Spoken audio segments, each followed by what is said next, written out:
Hi guys, yan, ito na po yung natin, resulta sa ating nagsikapan sa abroad. 6 na taon at 3 kontrata yon. Ito na po ang bunga. Kaya kung may pangarap ka sa buhay, patuloy mo, huwag kang hihinto hanggat hindi mo maabot.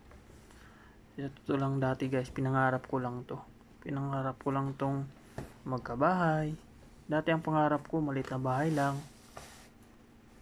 Tsaka, yun, yung simple lang. Iba pa lang ibigay sa atin ng Panginoon. Kaya magtiwala ka lang sa sarili mo, sipag ka lang, at magtiwala ka sa Panginoon na yung pangarap mo na pinagsikapan mo, ay bigay niya talaga sa'yo. Kaya, ang magandang kinabukasan, pinagsikapan yan. So, yun lang. Huwag niyo po akong kalimutan i-subscribe. Thank you po. Bye-bye.